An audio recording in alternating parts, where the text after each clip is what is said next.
I said Meghan Markle is, of course, a lifelong feminist, which she's demonstrated by marrying a prince and giving up her job. Michael, we like to apologise. Unfortunately, William's hair was unable to make it this evening. And I know some people are disappointed by the name Archie, but there's one person who's super excited, the Queen. Yeah, because you know for the last 9 months, she's been like, please don't be Jamal, please don't be Jamal, please don't be Jamal.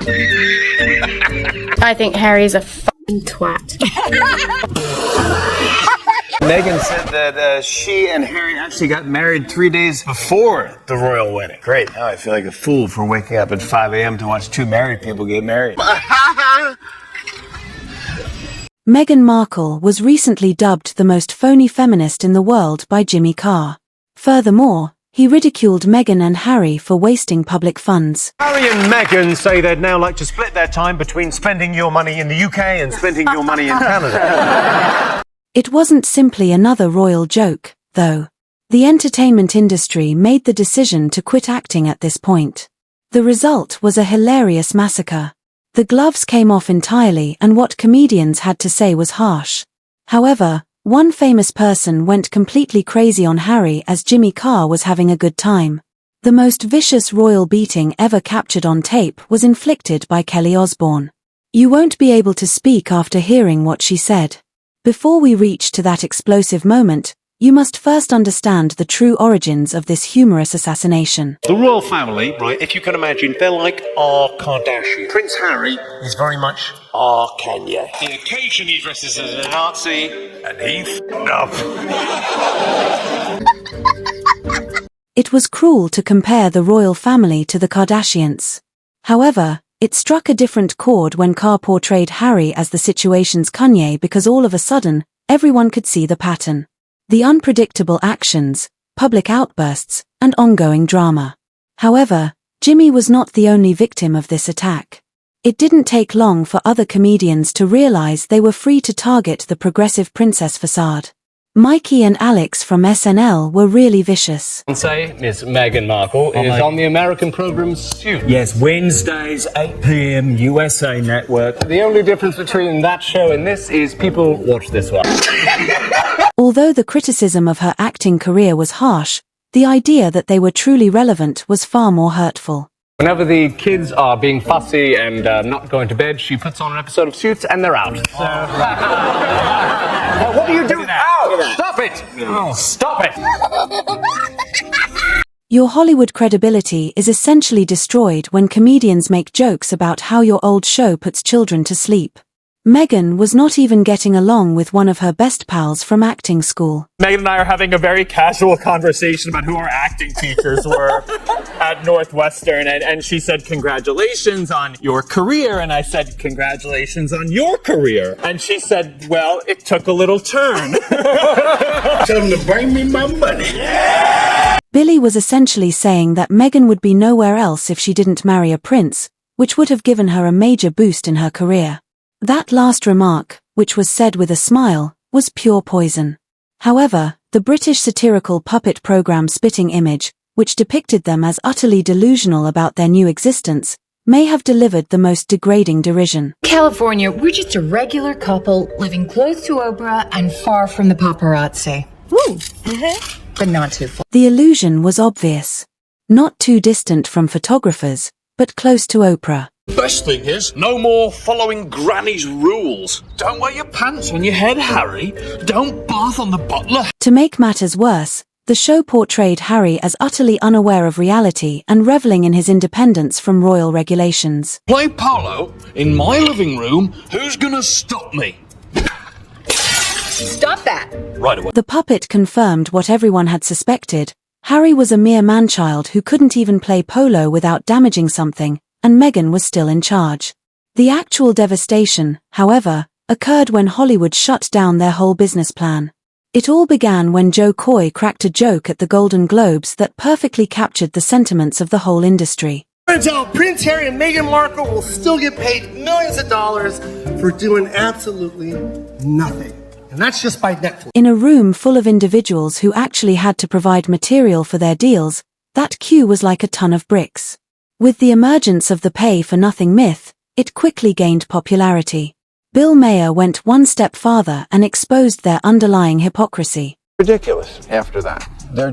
They want it both ways. You know, you can't be, these people were so mean to us, poor us, and we don't want all this attention, and then let me write a book about how much we don't want it. Maher had identified the main issue. You cannot profit from your victimization while playing the victim. The inconsistency was too clear to overlook.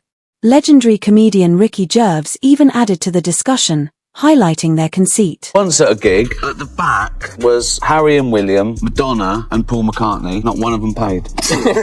It solidifies your reputation as being out of touch when Gervais calls you out for not paying. But South Park's criticism was arguably the most vicious, as it did more than just make fun of their hypocrisy. They turned that into the whole episode's plot. To be normal people, all this attention is so hard. Isn't it true, sir, that your questionable wife has her own TV show and hangs out with celebrities and does fashion magazines? Their conflicting messages were expertly conveyed by the cartoon. They want to continue being famous while still being regular people. You suggesting? Well, I just think some people might say that your Instagram-loving wife actually doesn't want her privacy. How dare you, sir! My Instagram-loving wife has always wanted her privacy! Harry was too stunned to see it, but South Park confirmed what everyone had suspected. Meghan's purported need for privacy was complete, __. The show went even beyond, showing people using megaphones to demand privacy while traveling around the globe. With Canada, we are leaving! We'll go find some quiet place where we can be normal people! Come on, wife! We want privacy! We want privacy! The public's perception of their hypocrisy was aptly encapsulated by the picture of them yelling about privacy while flying in a private plane. This town, there's just something about it. Oh, darling, I think this might be the play. It's so quiet and empty here. If we moved here, then people would think we're really serious about wanting to be. Finding the ideal peaceful spot and being perplexed by true privacy was the last insult. It demonstrated their lack of desire for peace. On their terms, they desired attention. But what Kelly Osbourne stated was far worse than even these vicious takedowns. We'll discuss her remarks shortly. Then, however, an extraordinary event occurred.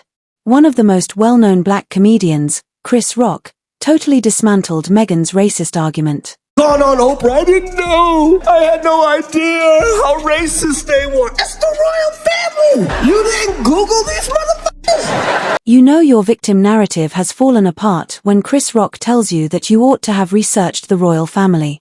But he wasn't done yet. What is she talking about? She didn't know. The fuck is the royal family? They're the original racists. Meghan's assertions should have been supported by Rock's claim that they were the original racist. Correct. False. He was laying the groundwork for the most devastating of all punchlines. They're so racist. They wanted to know how brown the baby's gonna be. I'm like, that's not racist. Because even black people want to know how brown the baby gonna be. Shit. The kill shot was that. The world was been informed by Chris Rock that Meghan's main grievance wasn't even racist. It was merely the typical curiosity of all families. You've officially lost the narrative when America's most prominent black comic brushes off your accusations of racism. White comedians felt totally free to add to their story after black comedians began challenging it.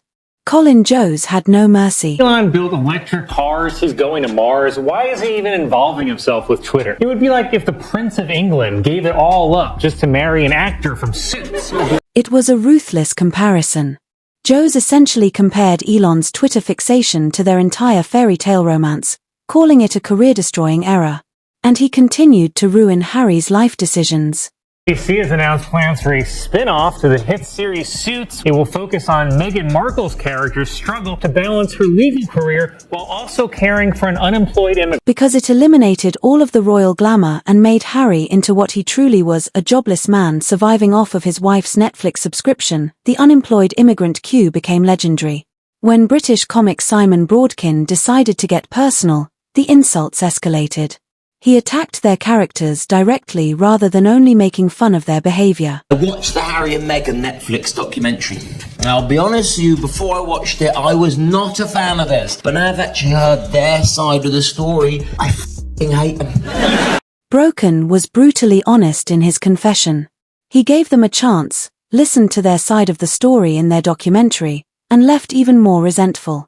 That's what a PR disaster looks like. Started off and they're making interesting points about racism and misogyny. Then they start calling each other H&M, and I just thought, oh, do fuck off. The ridicule of the H&M moniker was especially hurtful since it brought attention to how phony and corporate they sounded.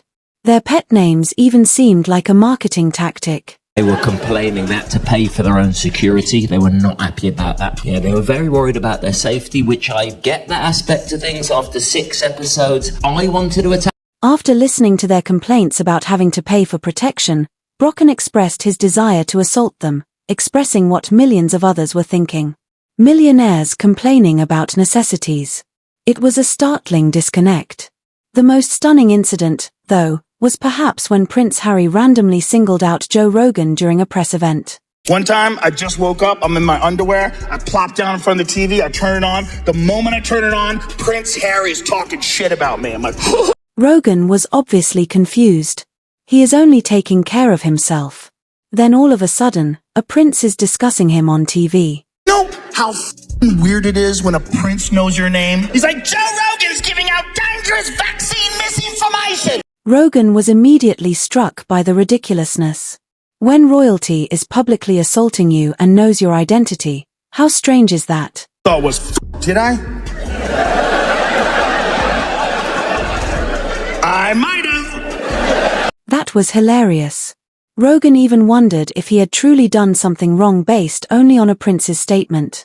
Then, Kelly Osbourne gave the most harsh, unvarnished critique of Prince Harry ever seen on video. This was no joke. This was utterly insane anger. I think Harry's a f***ing twat. It was telling when the podcast host laughed. She had crossed a line that no one else dared to cross, and even he knew it. However, Kelly was only beginning. Whining, whinging, complaining, woe is me, I'm the only one that's ever had mental problems. Kelly wasn't only critical of Harry's behavior. She criticized his whole personality. The persistent accusation of complaining was hurtful since it brought attention to the victim attitude that had become his trademark. Then the blow that knocked everything down came. Life was so hard. Everybody's f***ing life is hard. Yeah, you were the prince of a goddamn country who dressed up as a f***ing Nazi, and now you're trying to come back as the Pope? Suck it. Everyone was thinking the same thing, but no one had the courage to say it until Kelly Osbourne did. She criticized his attempt to reinvent himself as a saint, his Nazi garb, and his mental health issues. The conclusion was the ideal conclusion to the most brutal royal thrashing in the history of entertainment. No talk show presenter, comedian, or satirical cartoonist had ever accomplished what Kelly Osbourne had just done. With unadulterated honesty, she utterly shattered any leftover compassion for Prince Harry. It's not only humor that we've seen here. It's a thorough character assassination that touches on all facets of the entertainment business. When authenticity was questioned, popular opinion shifted, from Kelly Osbourne's insane tirade to Jimmy Carr's vicious attacks. Meghan and Harry had a straightforward plan. Take charge of the story, present themselves as victims, and profit from pity. The audience, however, didn't buy it. Every interview provided fodder for comedians. It was made clear how out of touch they were by their attempts to be relatable. During publicity tours, privacy complaints turned into ideal props for jokes. When Chris Rock began to challenge their victimization narrative, it fell apart. They have turned into a meaningless cautionary tale about fame. You are constantly one joke away from becoming irrelevant if your brand is based on complaints rather than accomplishments. Once protected by the entertainment business, they are now considered material. They are no longer famous. They are lines of humor. Furthermore, one cannot recover from that degree of mockery in Hollywood. When you try to have it both ways, this is the result. Professing authenticity yet appearing wholly fake, desiring seclusion while pursuing publicity, and playing victim while living in luxury. Is there a way to avoid becoming the biggest joke in entertainment when even your own profession makes you into a joke?